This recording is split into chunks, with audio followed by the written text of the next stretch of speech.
சென்னை திருவொற்றியூர் காலடிப்பேட்டை கல்யாண வரதராஜ பெருமாள் திருக்கோயிலில் கருட சேவை நிகழ்வின் போது தண்டு உடைந்து விழுந்தது தொடர்பாக இந்து சமய அறநிலையத்துறை அதிகாரிகள் ஆய்வு செய்தனர்.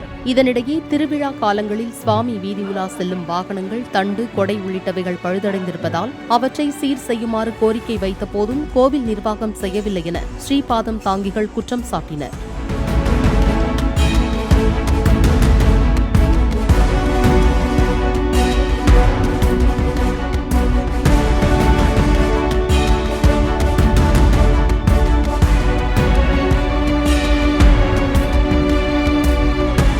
அருள்மிகு ஸ்ரீ கல்யாண வரதராஜ பெருமாள் திருக்கோயிலில் பிரம்மோற்சவமானது இந்த வருஷம் கும்பாபிஷேகத்துக்கு அப்புறமா வந்துட்டு பார்த்தீங்கன்னா திங்கட்கிழமை கொடியேறிச்சு காலையில். அதுக்கப்புறமா வந்துட்டு பார்த்தீங்கன்னா கருட சேவையானது நேற்று நடந்தது. அந்த தண்டு உடைய பிரச்சனையை வந்துட்டு பார்த்தீங்கன்னா நாங்கள் ஒரு 8 மாதத்துக்கு முன்னாடியே சொல்லிட்டோம், கும்பாபிஷேகத்துக்கு முன்னாடியே சொல்லிட்டோம். ஏன்னா அந்த தண்டு வந்தது வந்துட்டு ஒரு 25 வருஷத்துக்கு முன்னாடி திருவொற்றியூர் தியாகராஜ சாமி கோயிலில் வந்துட்டு நடக்கிறப்ப தண்டு உடஞ்சிது. அந்த தண்டானது திருவொற்றியூர் வடிவுடையம்மன் கோயிலில் வந்துட்டு வாங்கி கொடுத்த தண்டு. அதுக்கப்புறமா ஒரு 5 வருஷம் யூஸ் பண்ணோம். அதுக்கப்புறமா வந்துட்டு பார்த்தீங்கன்னா கும்பாபிஷேகன்றதுனால 16 வருஷமாக வந்துட்டு அந்த தண்டுக்கு எதுவுமே வேப்பனே எதுவுமே வந்துட்டு கவர்மெண்ட்லேருந்து எங்களுக்கு எந்த ஒரு இதுவும் கிடையாது. நாங்கள் வந்துட்டு பல முறை வந்து கேட்டு பார்த்துட்டோம், எந்த ஒரு இதுவும் கவர்மெண்ட் சார்பிலேருந்து எங்களுக்கு எதுவும் வரலை.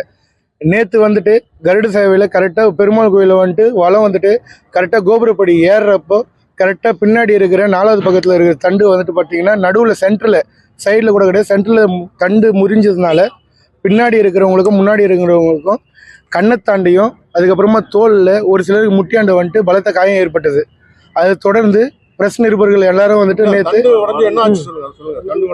தண்டு உடஞ்சி பெருமாள் வந்துட்டு கருட சேவையோட கீழே விழுந்தாரு. மேலே வந்துட்டு 2 அர்ச்சகர் இருந்தாங்க, அவங்களும் வந்துட்டு கீழே விழுந்தாங்க. அதுக்கப்புறமா சாமி தூங்கினவங்களும் வந்துட்டு உடனே வந்துட்டு கூட இருந்து தூக்கி அவங்கள வந்துட்டு மேலே நிற்க வச்சோம். பெருமாளையும் வந்துட்டு அதுக்கப்புறமா தூக்கி நிற்க வச்சுட்டு கருடாழ்வாரை வந்துட்டு கை தாங்களாக வந்து கூட்டிகிட்டு வந்து கோபுர தாண்ட வச்சோம்.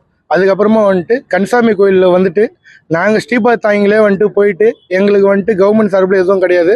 நாங்கள் வந்துட்டு தனிப்பட்ட முறையில் வந்துட்டு ஸ்ரீபாத் தாங்கி சார்பில் வந்துட்டு கன்சாமி கோயிலேருந்து தண்டு எடுத்துக்கின்னு வந்து அதுக்கப்புறமா வந்துட்டு நேற்று தண்டு கட்டி பொதுமக்கள் நேற்று வந்துட்டு கஷ்டப்படக்கூடாதுன்றதுக்காக ஸ்ரீபாத் தாங்கி வந்துட்டு உயிர் என்னன்னாலும் பரவாயில்ல நம்ம தூக்கணுன்றதுக்காக தண்டு எடுத்து வந்து ஏற்றி நேற்று ட்ரக்கில் வந்துட்டு சுற்றி எடுத்துன்னு வந்தோம் கருட சேவை. அது தொடர்ந்து வந்துட்டு இன்னைக்கு வந்துட்டு ஜேசி மேடம் முல்லைன்றவங்க வந்துட்டு இன்னைக்கு வந்தாங்க. நாங்கள் வந்துட்டு செக் பண்ண போகிறோம், இது மாதிரி வந்துட்டு தண்டு அப்படின்னு சொல்லிட்டு நிர்வாகத்துக்கு தெரியும், ஸ்ரீபாத் தாங்க சங்கத்துக்கு யாருக்கும் தெரியாது. நாங்கள் வந்துட்டு உள்ள சாமி தூக்கிட்டு அசதியில் வந்துட்டு தூங்குறதுக்கு எங்களுக்கு இடம் கூட கிடையாது. தாயார் சன்னதியில் படுத்துக்கிட்டு இருந்தோம் எல்லாருமே. இங்கே யாரும் படுக்காதீங்க, எழுந்து போங்க, இதுமாதிரி ஜேசி மேடம் வரப்போறாங்கன்னு சொல்லிட்டு சொன்னாங்க.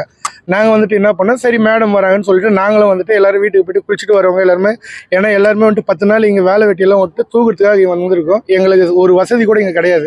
சரி பெருமாளை தூக்கணுன்றதுக்காக இங்கே நாங்கள் வந்திருக்கோம். ஆனால் வந்துட்டு உள்ளே வந்துட்டு ஸ்ரீபாத் தாங்க சார்பில் 4 மூலக்காரங்களும் தலைவர் வந்துட்டு ஜேசி மேடம் உள்ளே தண்டு செக் பண்ண போனப்போ வந்துட்டு உள்ளே போய் செக் பண்ணோம். அப்போ வந்துட்டு கூட நாங்கள் இருந்தோம். அப்போ வந்துட்டு ஜேசி மேடம் வந்துட்டு ஃபோட்டோ எடுத்துக்கிட்டு இருந்தாங்க. அப்போ வந்துட்டு நாங்கள் என்ன சொன்னோம், பப்ளிக்லேருந்து எல்லாமே வந்துட்டு தண்டு நாங்கள் வந்துட்டு விட்டுட்டா மாரி வந்துட்டு எங்களை நிறைய பேர் ப்ரொஜெக்ட் பண்ணாங்க. நாங்கள் வந்துட்டு எங்கள் மூலக்காரங்கள்கிட்டருந்து எல்லார்கிட்டையுமே வந்துட்டு இதுமாரி இன்றைக்கி ஜேசி மேடம் வந்தாங்க, அதுக்காக அவங்க கூட வந்துட்டு எங்கள் தலைவர் 4 மூலக்காரங்க இருக்கிற மாதிரி ஃபோட்டோ ஒன்று எடுத்தோம். அதுக்கு வந்துட்டு நீங்கள் யார் உள்ளே வருதுன்னு கேட்டாங்க. நாங்கள் வந்துட்டு ஸ்ரீபாத் தாங்க சங்கத்தில் வந்துட்டு 3வது தலைமுறை தூக்கின்னு இருக்கோம் இப்போ இருக்கிற வயசு வரைக்கும், என்ன மேடம்னு கேட்டதுக்கு உள்ளெல்லாம் வரக்கூடாதுன்னு சொல்லிட்டு சொன்னாங்க. சரி நாங்கள் என்ன பண்ணோம், வெளியே வந்துட்டு சக்கரத்தலைவர் சன்னதியாண்ட நின்று இருந்தோம். அப்போ வந்துட்டு இங்கெல்லாம் உட்காராதீங்க, வெளியே போங்க அப்படின்னாங்க. நாங்கள் வந்துட்டு என்ன சொன்னோம், வெளியே எதுங்க மேடம் நாங்கள் போனோம், இந்த இடத்துல வந்துட்டு நாங்கள் ஏன் உட்காரக்கூடாது, நாங்கள் வந்துட்டு உங்கள்கிட்ட ஒரு சில கோரிக்கைகள்லாம் வைக்கணும்னு சொல்லிட்டு கேட்டோம். கோரிக்கையை அவங்க கேட்கறதுக்கு தயாரே இல்லை.